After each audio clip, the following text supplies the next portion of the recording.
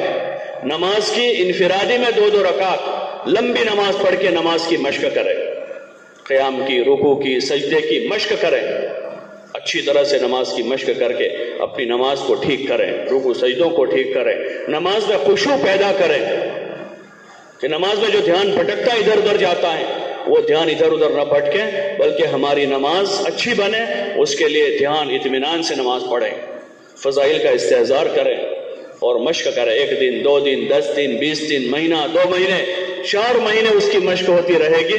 اللہ کی ذات سے امید ہے نماز میں اللہ کا دھیان نصیب ہو جائے گا۔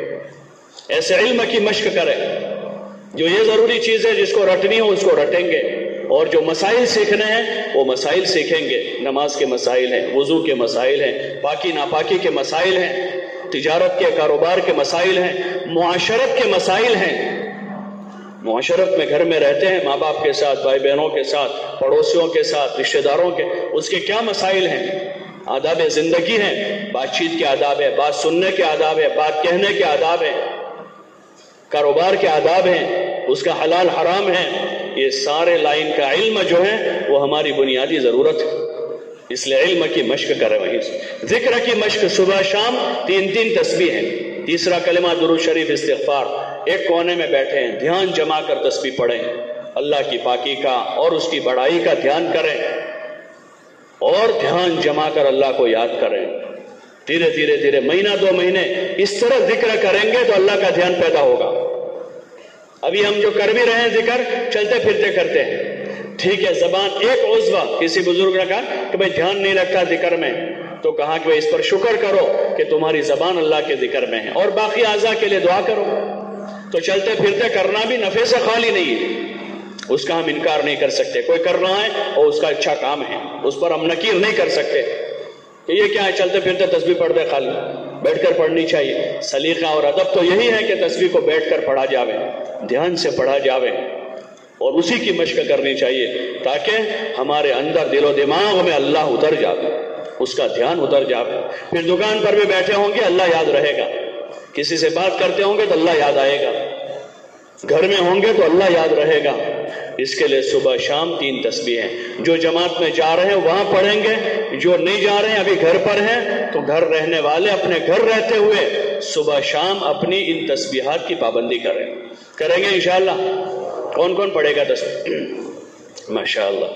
اور روزانہ 1 پارہ تلاوت کریں روزانہ.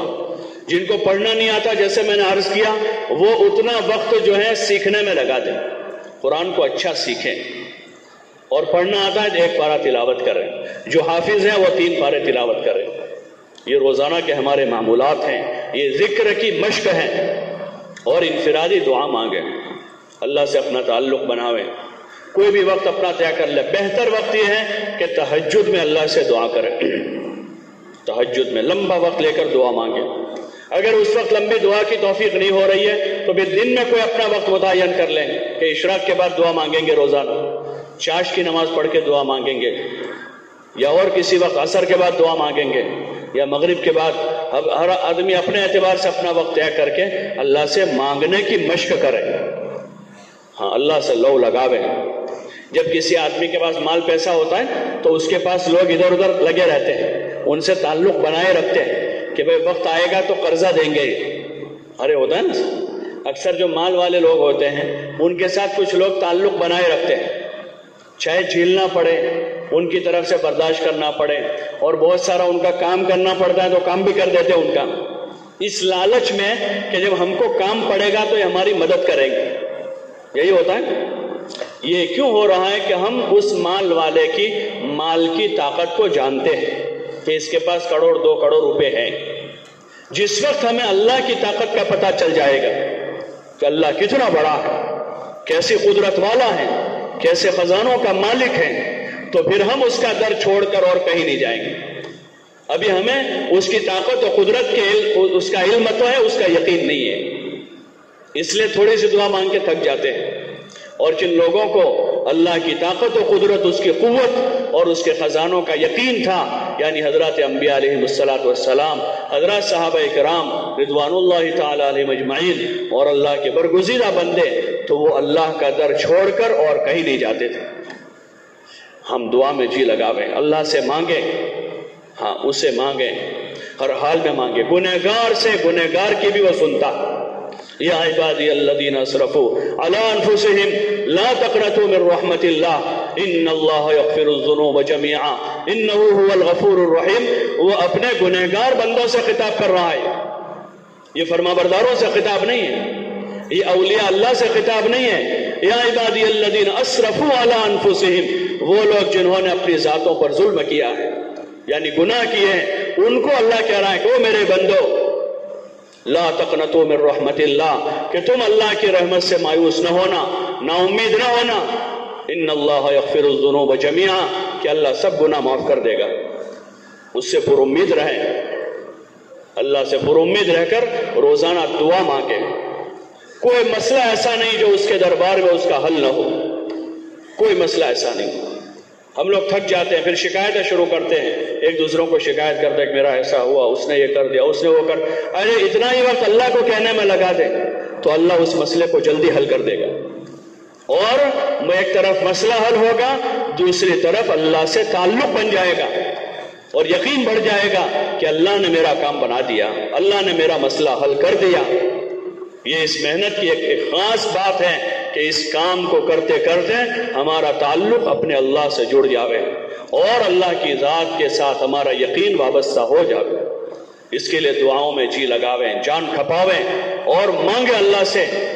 جتنے دیر مانگتے رہیں گے وہ وقت عبادت میں گزرے گا, اور حاجت پوری ہو گئی وہ الگ سے ہوگا. اس لیے دعا میں جی لگاویں, سنتوں کی پابندی کریں. خروج کے زمانے میں ہر کام کو سنت کے مطابق کرنے کی کوشش کریں. کھانا پینا, اٹھنا بیٹھنا, سونا جاگنا, ہر کام, بات چیت, بات کہنا سننا بھی سنت کے مطابق کریں. ہم لوگ ایسا کہہ کر چھوٹ جائیں گے اصل میں میری عادت ایسی ہے, ہماری تو پوری قوم ہی ایسی ہے. لوگ پھر آخر میں سارا لڑائی جھگڑا کر کے ہماری تو قوم ہی ایسی ہے, ایسا کر کے آتے ہیں. تو ہم کو قوم پرستی کا حکم نہیں دیا ہے کہ قوم کے پیچھے چلے. خاندان کے پیچھے چلیں، ابا کے پیچھے. اصل میں میرے ابا کی بھی ایسی عادت ہے. آپ لوگ ساری لڑائی کرنے کے بعد میرے ابا کا بھی ایسی عادت ہے. تو ہم کو اس کا حکم نہیں دیا کہ ابا کے پیچھے چلیں اور دادا کے پیچھے چلیں یا دوستوں کی. ہم کو تو حکم دیا گیا ہے کہ ہم حضور صلی اللہ علیہ وسلم کا اتباع کریں. ہوش میں ہو تب بھی اتباع کریں، غصے میں ہو تب بھی اتباع کریں. اس کی مشق کریں. ہم یہ 4 مہینہ چلنا اسی لیے تو ہے کہ نارمل حالت میں بھی ہم اتباع کرنے والے ہوں، اور غصے میں ہو تب بھی حضور کا اتباع کریں، فقر میں ہو تب بھی اتباع کریں، اور فراخی میں ہو تب بھی اتباع کریں گے. حضور کی اتباع کا ہر حال میں حکم دیا گیا. لقد کان لکم فی رسول اللہ اسوۃ حسنہ، کہ تمہارے لیے اسوہ حسنہ وہ رسول صلی اللہ علیہ وسلم کی ذات ہے. حضور کا اتباع کریں گے، اس کی مشق کریں گے. مشق تو کریں، کوشش تو کریں. کوشش کریں گے تو اللہ پاک دھیرے دھیرے دھیرے دھیرے دھیرے آپ کے اتباع کی توفیق دے دے گا. جو اسوہ حسنہ ہے، بہترین آئیڈیل ہے، اور اسی کا حکم دیا گیا ہے. اس لیے پھر ہمارے جو صلاحیتیں ہیں ان صلاحیتوں کا امالہ ہوگا. جیسے کسی نے کہا کہ بھئی غصے کی صفت آدمی میں وہ اس کی باقی رہے گی، لیکن وہ غصے کی صفت بیجا غصہ کرنے کے بجائے وہ حق پر غصہ ہوگا، وہ صحیح جگہ ہوگا. جیسے حضرت عمر رضی اللہ عنہ کی اس صفت کا امالہ ہو گیا. حضرت خالد ابن ولید میں صفت تھی لڑائی کرنے کی، لڑنے کی اور کسی میدان میں جمنے کی، تو پہلے باطل کے لیے کام کرتے تھے. جب اسلام قبول کیا اس صفت کا امالہ ہو گیا اور وہ صفت اسلام کے فیور میں استعمال ہو گئی. ایسے اور خوبیاں صفتیں ہیں. تو ہم اس کی کوشش کریں، اپنی عادتوں پر جمے نہ رہیں اور اپنی عادت کا بہانہ نکال کر اس پر باقی نہ رہیں، بلکہ بدلنے کی کوشش کریں. اپنے آپ کو بدلیں. تبلیغ تبدیل کے لیے ہے، اپنے آپ کو بدلنے کے لیے ہے. کہ یقین کی کمی ہے تو یقین میں قوت پیدا کریں. اتباع سنت نہیں ہے تو اتباع سنت کا جذبہ پیدا کریں. راہ خدا میں جان مال لگانے کا جذبہ نہیں تھا تو راہ خدا میں جان مال لگانے کا جذبہ پیدا کریں. اپنے اندر نرمی، عاجزی، انکساری، تواضع، جو صفات ایمانیہ ہیں، جو ایمان کی علامتیں ہیں، حیا، ان صفتوں کو اپنے اندر پیدا کر کے اپنے ایمان میں جلا پیدا کرنے کی ہم کوشش کریں گے. خالی آنا جانا نہیں ہے، راہ خدا میں ان چیزوں پر محنت کریں. اور اس کا ذریعہ یہ ہے کہ اپنے آپ کو لایانی سے بچاویں، لایانی نہ کریں. ان چیزوں کی مشق میں لگے رہیں. پہلے سے عادت تھی فضول مجلسیں لگانے کی اور باتیں کرنے کی، اس کو ختم کریں. زیادہ وقت دعوت میں، تعلیم میں، ذکر میں، عبادت میں، خدمت میں اپنے آپ کو مشغول کر دیں. زیادہ بولنے کی عادت ہے، قرآن لے کے پڑھنا شروع کر دیں تو بولنے کی طاقت بجائے وہاں کے یہاں لگا. زیادہ بولنے کی عادت ہے تو بجائے ایران توران کے بولنے کے دعوت دیں، اللہ کی بڑائی بولیں، اللہ کی عظمت بولیں، دین کے فائدے بولنا شروع کر دیں. مال خرچ کرنے کی عادت تھی کہ پہلے چائے پینے میں، سگریٹ پینے میں اور اس میں لگاتے تھے، اب مخلوق خدا کی خدمت میں لگاویں. اپنی اس صلاحیت کا امالہ کریں، اس کی جگہ بدلیں، اس کی ایک مشق کر کے اپنے آپ کو سنوارنا ہے، اپنے آپ کو بنانا ہے. اسی طرح روزانہ گشت کرنے ہیں. جیسے روزانہ کی ملاقاتوں کا نظام بنا، گھر گھر ملاقاتیں کی، ایسے عمومی گشت ایک عمل ہے. 5 قسم کے گشت: خصوصی گشت، تعلیمی گشت، تشکیلی گشت جو ہم نے اس میں کیا ملاقاتوں میں. ایسے روزانہ عمومی گشت ہیں کہ روزانہ شام کو 2 نمازوں کے بیچ کا وقت فارغ کر کے جس ماحول میں زیادہ ملاقاتیں جس وقت ہو رہی ہو اس 2 نمازیں، مغرب عشاء میں ہو رہی تو مغرب بعد اور عصر مغرب میں ہو تو عصر کے بعد عمومی گشت کریں اور پوری جماعت یکسو ہو کر ایک ساتھ اس عمل میں شریک ہوں. یہ بہت بڑا عمل ہے. مولانا الیاس صاحب رحمۃ اللہ علیہ فرماتے تھے ہمارے اس کام میں عمومی گشت جو ہے وہ ریڑھ کی ہڈی کی طرح ہے. جیسے انسانی جسم میں ریڑھ کی ہڈی ہے، ریڑھ کی ہڈی کے بغیر آدمی بیٹھ نہیں سکتا، چل نہیں سکتا، کھڑا نہیں ہو سکتا. ایسے عمومی گشت کے بغیر آدمی جو ہے اس کام کی حقیقت کو نہیں پا سکتا. عمومی گشتوں میں پھریں، محتاج بن کر، ہدایت کے طالب بن کر اور انسانیت کی ہدایت کی طلب لے کر ہم عمومی گشتوں میں پھریں. 10 آدمیوں کی جماعت بناویں. کوئی مصلیحت ہے تو 7 کی کر دیں. اپارٹمنٹ وغیرہ ہیں، بہت تنگ گلیاں ہیں تو 5 آدمیوں کی بنا لیں. باقی اصل 10 آدمیوں کی جماعت بنے. دعا ذکر میں کچھ لوگ بیٹھے، مسجد میں کچھ لوگ ہوں گے، استقبال میں 1-2 آدمیوں کو کھڑا کر کے یہ محلے میں پوری لگن کے ساتھ، پورے دھن کے ساتھ، پوری فکر کے ساتھ اللہ کے راستے میں پھرنے کے فضائل کے دھیان کے ساتھ، تو پھر گشت بوجھ نہیں بنے گا. ورنہ گشت بوجھ بن جائے گا. ایک دن 2 دن 3 دن کیا، چوتھے دن سے ساتھی کہیں گے امیر صاحب اس کو بھیجو کل میں گیا تھا. پھر یہ کہے گا کہ اس کو متکلم بناؤ کل میں بنا تھا. وہ کہے گا اس کو دعا میں بٹھاؤ کل میں بیٹھا تھا. یہ کیوں ایسا ہو رہا ہے کہ یہ فضائل کا دھیان نہیں ہے، لگن نہیں ہے، دھن نہیں ہے. مزدوری کرنے والا روزانہ صبح نکل جاتا ہے، اوور ٹائم کرتا ہے، وہاں جا کر کمپنی والے سے نام لکھواتا ہے کہ اوور ڈیوٹی کے لیے میں تیار ہوں، کیونکہ اس کو مال ملنے کا یقین ہے کہ اوور ٹائم کروں گا 1 گھنٹے کے 100 روپے ملتے ہیں، 2 گھنٹے کے 200 اوور ڈیوٹی کے ملیں گے اور 500 تنخواہ کے 700 ہو جائیں گے. وہ اس دھیان کے ساتھ ڈیوٹی کرتا ہے تو اوور ٹائم کرتا ہے. اور جب فضائل کا دھیان نہیں ہوتا تو راہ خدا میں نکلنے کے بعد بھی آدمی گشت کرنے کو تیار نہیں ہوتا. اس لیے فضائل کے دھیان کے ساتھ کریں اور امت کی ہمدردی لے کر جاویں. اپنی نظروں کی حفاظت کے ساتھ ذکر فکر کے ساتھ چلیں. لوگوں کو نقد تیار کر کے لاویں.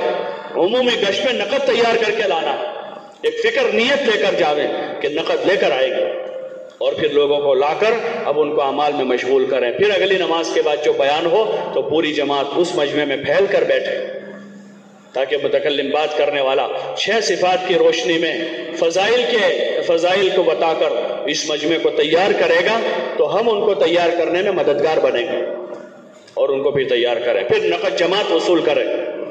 دن بھر محنت کی ہے، اب شام کو گشت کیا، پھر کچھ لوگ تیار ہو گئے تو انشاءاللہ ہر دوسرے دن 1 دن محنت کریں گے، دوسرے دن 4 مہینے کی چلے کی نقد جماعتیں روانہ ہو جائے گی. اس لیے ہر جانے والی جماعت 4 مہینے والے بھی چلے والے بھی یہ طے کرے کہ انشاءاللہ ہر 1 دن محنت کر کے دوسرے دن چلے 4 مہینے کی نقد جماعتیں ہر بستی سے روانہ کریں گے انشاءاللہ.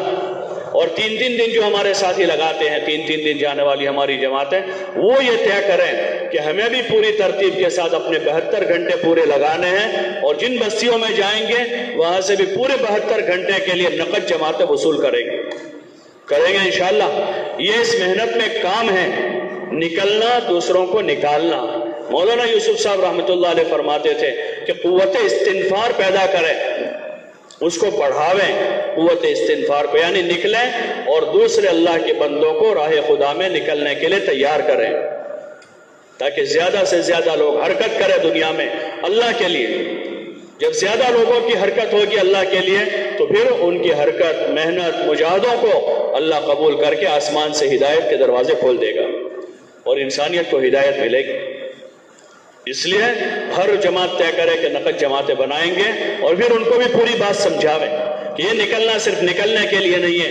یہ جو باتیں عرض کی جا رہی ہیں، دعوت، تعلیم، ذکر، عبادت، خدمت، پھر اس کا طریقہ کہ دعوت دینے کا کیا طریقہ ہے، یہ 5 گشتوں کے راستے سے دعوت ہوگی. فضائل کے حلقے اور انفرادی سیکھنے سکھانے کے ذریعے سے تعلیم و تعلم ہوگا. 5 وقت کی فرض نمازیں، نوافل، ذکر، تسبیح، معمولات اور تلاوت کے راستے سے ذکر و عبادت ہوگا. اور چوتھا کام ہمارا خدمت کا کام ہے کہ روزانہ صبح شام ہم خدمت کرنے کی نیت سے چلیں کہ ہم خادم ہیں. خدمت بہت بڑا عمل ہے. انبیاء علیہ السلام نے اپنی خود خدمت کی، اپنے گھر والوں کی خدمت کی، اپنی قوم کی خدمت کی، اپنی امتوں کی خدمت کی. خدمت بہت بڑا کام ہے. اپنی جان اور اپنے مال سے خدمت کرنا یہ سب سے بڑا کمال ہے. چاہے آدمی کے پاس کم پیسہ ہے تو وہ اپنا تھوڑا پیسہ اپنی حضور اللہ کے بندوں پر، حضور کی امت پر لگاویں. اپنی جان اور اپنے مال سے خدمت کریں. کھانے کھلانے کے موقع پر کھلاویں. ذاتی خدمت کا موقع ہے تو ساتھی کسی کا سامان اٹھا دیا، کوئی بیمار ہے تو ان کی خدمت کر دی، کوئی محتاج ہے، کوئی بوڑھا ہے، کوئی ضعیف ہے، کوئی کمزور ہے، کوئی مسافر ہے. راہ خدا میں اس کی مشق کرنی ہے. سب سے پہلے اپنی خدمت خود کریں. اپنی خدمت کرنا عیب کی چیز نہیں ہے، یہ کمال کی چیز ہے. اس وقت لوگ دوسروں سے کام لینے کو کمال سمجھتے ہیں کہ دوسروں سے کام کرواوے. کمال کی چیز یہ ہے کہ آدمی اپنا کام خود کرے. یہ آدمی کا ذاتی کمال ہے کہ اپنے سارے کام خود کر لیتا ہے، کہ وہ اپنے پیروں پر کھڑا ہے، کسی کا محتاج نہیں ہے. یہ کمال کی چیز ہے. اپنا کام خود کریں، پھر اپنی خدمت کرتے ہوئے دوسروں کی مدد کریں. کسی کو پانی پلا دیا، کسی کو کھانا کھلا دیا، کسی کو راحت پہنچا دی، کسی کے جوتے سیدھے کر دیا، کسی کا سامان اٹھا دیا. مسجد میں ہم جہاں ٹھہرے ہوئے مسجد کی صفائی کر دی، اس کی نالیاں صاف کر دی، وضو خانے صاف کر دیے، پیشاب خانے صاف کر دیے. کوئی پبلک سٹینڈ پر کوئی اس طرح کا وضو خانہ ہے، کوئی بیت الخلا ہے، گندا تھا تو ہم نے صاف کر دیا۔ عام متن دیکھتے ہیں مسجد کے پیشاب خانے، وضو خانے، بیت الخلا بہت گندے ہوتے ہیں کہ گندگی ہر ایک کرتا ہے، صفائی کوئی نہیں کرتا۔ مسجد کے بیت الخلا میں پچکاریاں مارتے ہیں وہ تمباکو کھانے والے، اور سارے کونے اس کے خراب کر دیتے، صاف نہیں کرتے، گندا کرتے، الٹا کام کرتے۔ تعلیم شریعت نے یہ دی تھی کہ ہر آدمی صاف صفائی کا اہتمام کرے، اپنے آپ کو صاف رکھے، اپنے ماحول کو صاف رکھے، اپنے گھر کو صاف رکھے، اپنے آنگنوں کو صاف رکھے۔ تو خدمت کرنے کے بجائے الٹا مصیبت بنے ہوئے۔ حالانکہ تعلیم یہ ہے کہ صفائی کریں، کہیں کچرا دیکھا تو اس کو اٹھا لیں، اس کے فضائل بتائیں کہ مسجد میں کچرا اٹھانے کی فضیلت بتائے کہ جنت کی حور کی مہر ادا ہو جائے گی، اس اتنی فضیلت بتائے کہ مسجد کو صاف کیا ہے۔ عموماً دیکھتے ہیں کہ مسجد کو گندا کرنے والے زیادہ ہوتے ہیں، صاف کرنے والے کم ہوتے ہیں۔ اس راستے میں نکل کر یہ مشق ہے کہ ہم صفائی کے عادی بنیں، پاکی کے عادی بنیں، خدمت کے عادی بنیں، جہاں جائیں کچرا اٹھاویں، جہاں جائیں گے وہاں سے کچرا اٹھائیں گے، صفائی کریں گے۔ یہ حضور علیہ السلام کی معاشرت ہے، آپ نے یہ تعلیم دی ہے۔ صحابہ سے کہا اپنے آنگنوں کو گندا نہ رکھو، یہودیوں کی طرح صاف ستھرا رکھو۔ آپ نے جسم کو پاک رکھنے کا حکم دیا کہ غسل کریں، اچھی طرح سے وضو کریں، وضو میں اسباغ وضو کا حکم دیا، پھر وضو کے آداب بتائے جس میں ہاتھوں کی انگلیوں کا خلال ہے، کانوں کا مسح ہے، پیروں کی انگلیوں کا خلال ہے، داڑھی کا خلال کرنے کا طریقہ، سر کا مسح کے بتایا تاکہ پورا جسم صاف ستھرا رہے، کوئی آدمی گندا نہ رہے۔ یہ اسلامی مزاج کے خلاف ہے کہ آدمی گندا رہے اور کہے کہ ہم تو بہت سادگی والے ہیں، ہم کو ایسا ویسا سب پسند نہیں ہے، گندگی پسند ہے، ان کو گندا رہنا پسند ہے، کیونکہ ہم تو سادگی والے ہیں۔ سادگی اس کا نام نہیں ہے، یہ تو سستی ہے۔ راہ خدا میں نکل کر صاف ستھرے رہیں، کپڑے اچھے پہنے، رنگین کپڑے اس لیے نہ لے جائیں کہ ہفتے میں ایک مرتبہ بدلیں گے، کہ رنگین کپڑے پہن لے جمعہ سے جمعہ، اب اندر بدبو آ رہی کپڑوں میں، صف میں کھڑے ہیں کہ کوئی ہمارے پاس کھڑا رہے گا، ہم کسی کے پاس ملاقات میں جائے گا کوئی بات سنے گا ہماری، کہ ٹوپی پر پورا نقشہ بنا ہوا ہے کہ گندی میلی ٹوپی ہے اور کپڑے گندے ہیں، اور مسواک نہیں کی تو منہ میں سے بدبو آ رہی ہے، پان کھائے ہوئے ہیں، تمباکو کھائے ہوئے ہیں، چائے پیے ہوئے ہیں اور دانت کالے کالے ہو چکے ہیں، تو یہ مزاج اسلامی مزاج نہیں ہے۔ حضور علیہ السلام نے پاکی کی تعلیم دی، صفائی کی تعلیم دی ہے، پاک رہنا بھی سکھایا ہے، صاف رہنا بھی سکھایا ہے۔ خود آپ علیہ السلام اتنا اہتمام فرماتے تھے، آپ اتنا اہتمام فرماتے تھے، باوجود یہ کہ آپ کے جسم میں اطہر سے نکلنے والا جو پسینہ تھا اس کی خوشبو مشک کی خوشبو سے زیادہ ہوتی تھی، پھر بھی آپ علیہ السلام عمدہ خوشبو استعمال کرتے تھے، یہ احسن نہیں واپرتے تھے۔ آج کل جو آتے ہیں وہ پرفیوم، وہ سارے خالی خوشبو کا نام ہوتا ہے، اس میں کوئی خوشبو ہوتی نہیں۔ آپ عمدہ خوشبو استعمال کرتے تھے، ہر وقت مسواک کرتے تھے اور کہتے تھے کہ حضرت جبریل علیہ السلام نے مجھے اتنی تاکید کی ہے کہ مجھے ایسا لگا کہ شاید میرے مسوڑے گھس جائیں گے، اور اگر مجھے امت پر مشقت کا اندیشہ نہ ہوتا تو میں مسواک کو فرض کر دیتا تاکہ دانت صاف رہے، سب منہ صاف رہے، اور پھر مسواک کے فائدے بتائے کہ اس کے کتنے سارے فائدے۔ مسواک کی پابندی کرنی چاہیے، جماعت میں جا کر اس کی مشق کرتے رہے تاکہ ہمیشہ اس کی پابندی ہو جائے۔ دانت صاف کرنے کا سب سے مؤثر ذریعہ وہی ہے، مسواک ہے، کہ اچھی طرح سے مسواک کی، یہ نہیں 2 مرتبہ گھما کے رکھ دیجیے اپنے خالی، بلکہ اچھی طرح سے دانتوں کو صاف کیا جائے مسواک سے، اس سے دانت مضبوط ہوتے ہیں، مسوڑوں کو قوت ملتی ہے، منہ میں خوشبو پیدا ہوتی ہے، حافظہ قوی ہوتا ہے، اور ایک فائدہ بتائیں کہ موت کے وقت کلمہ نصیب ہوگا۔ یہ اس کے فوائد ہیں۔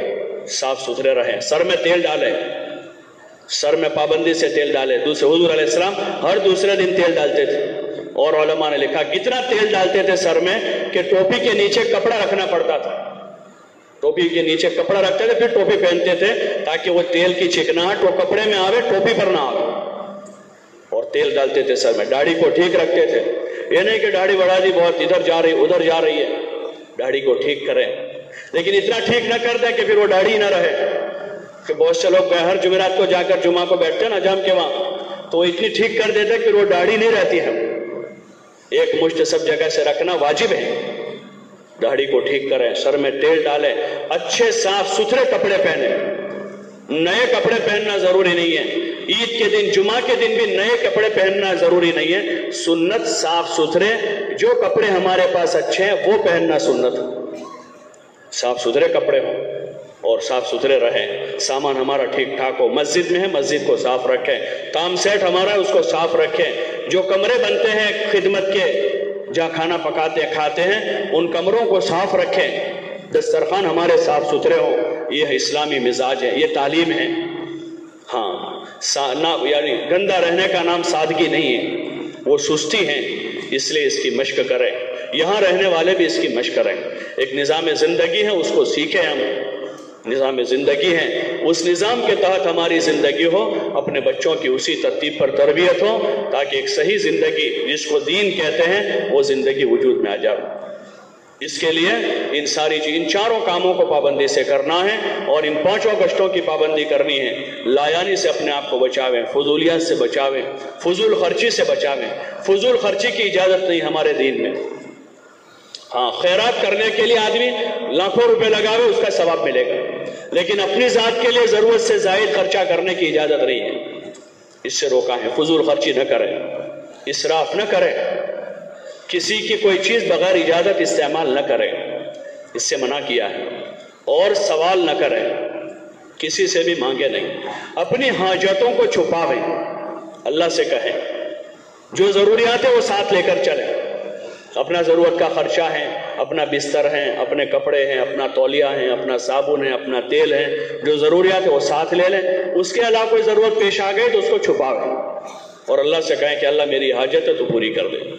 لوگوں سے سوال نہ کریں، نہ زبان کا سوال کریں نہ دل کا سوال کریں، لوگوں کے کھانے کی امید پر جماعت میں نہ جاویں، اپنی جان مال لگائیں گے، ہم کھلائیں گے لوگوں کو، اس لیے دعوت کا انتظار نہ کریں، مسجد جا کر ہمارے پاس 1-2 وقت کا کچا کھانا ہو فوراً پہلے کھانا پکانا شروع کر دیں، پھر خصوصی گشت میں جاویں تاکہ ہم مستغنی رہیں لوگوں کے مال سے، لوگوں کے کھانے سے، لوگوں کسی چیز کی طرف ہماری نظر نہ ہو، ہم لوگوں کی دعوت استغنا کے ساتھ قبول کریں گے، کوئی دعوت دینے آئے گا استغنا سے ہم معذرت کریں گے کہ نہیں بھائی کھانا تو ہمارے پاس ہے، آپ ہمارے کھانے میں شریک ہو جائیں، آپ شریک ہو جاوے تاکہ اتنا وقت آپ کام میں دے سکیں، 2-2.5 گھنٹے آپ ہم کو ملاقات کرا، وہ کہے کہ نہیں آپ ہماری دعوت قبول کر لو، تو پھر وہ ہمارا مسلمان بھائی ہے، اس کا حق ہے کہ اس کی دعوت قبول کی جاوے، استغنا کے ساتھ قبول کریں، اشراف کے ساتھ نہیں۔